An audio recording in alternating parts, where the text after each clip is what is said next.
Nama saya Vita Himawan, NIM 44231793. Di sini saya akan meresum jurnal 1 dan 6. Jurnal 1 membahas secara mendalam dan kualitatif mengenai peran transformatif kecerdasan buatan atau AI dalam praktik public relation, terutama dalam konteks Polandia.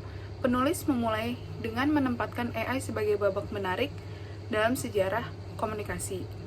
Mengingat PR telah berevolusi dari retorika kuno hingga media massa dengan metodologi desk research, analisis laporan pers dan akademis terkini. Jurnal ini bertujuan mengidentifikasi tren utama, dampaknya, dan tantangan etika yang timbul dari adopsi teknologi ini. Secara statistik, penelitian yang dikutip menunjukkan sikap sangat positif dari para praktisi PR terhadap AI dengan 64% hingga 67,8% telah menggunakannya, dan mayoritas merasa AI meningkatkan kecepatan serta kualitas kerja mereka.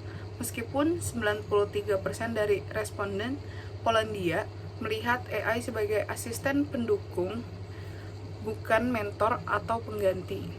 Peran AI dalam PR diidentifikasi dalam 10 kategori kunci yang berpusat pada efisiensi dan strategi berbasis data.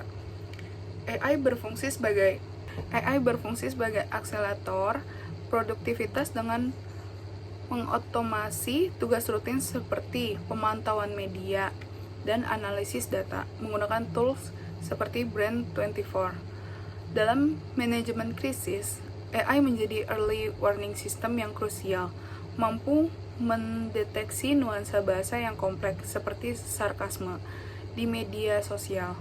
Lebih lanjut, AI merevolusi penciptaan konten dan personalisasi pesan, memungkinkan PR profesional menargetkan audiens dan jurnalis secara hyper spesifik. AI juga sangat efektif dalam pengukuran efektivitas kampanye, menganalisis data untuk memberikan rekomendasi yang dapat ditindaklanjuti, dan memfasilitasi analisis tren pasar dan visualisasi data. Contoh tool yang disorot mencakup ChatGPT untuk konten kreatif dan Hyper Auditor untuk seleksi influencer. Meskipun manfaatnya signifikan, isu utama meliputi kepatuhan terhadap regulasi privasi data seperti GDPR dan resiko bias algoritma yang dapat melanggengkan diskriminasi jika data latihnya tidak netral. Kesimpulannya, jurnal ini menggarisbawahi bahwa di masa depan, keberhasilan PR sangat bergantung pada bagaimana praktisi mengembangkan kompetensi AI sambil tetap menjaga esensi manusia seperti empati, kecerdasan emosional, kreativitas, dan penilaian etis. AI alat penting untuk manajemen reputasi dan strategi, tetapi penilaian moral dan akuntabilitas akhir harus selalu berada di tangan profesional PR manusia.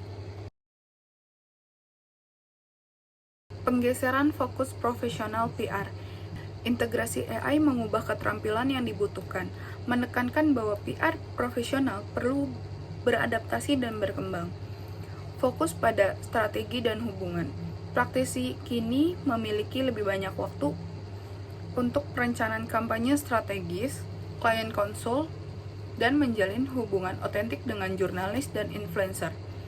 Kecerdasan budaya. Profesional PR harus lebih adaptif, sadar budaya, dan strategis. Terdapat peningkatan fokus pada keragaman, inklusi, dan komunikasi yang mencerminkan nilai-nilai sosial secara asli.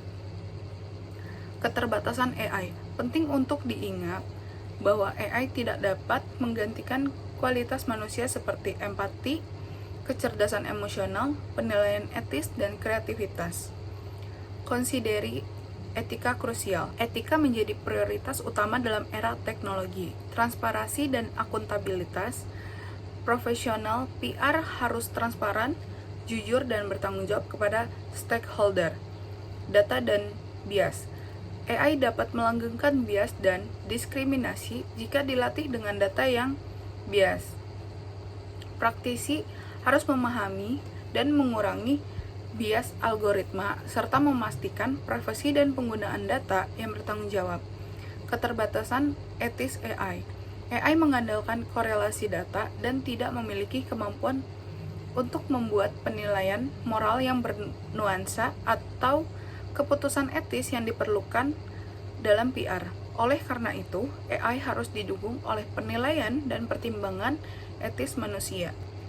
Kesimpulannya, industri PR harus merangkul AI secara proaktif untuk meningkatkan produktivitas, inovasi, dan efektivitas.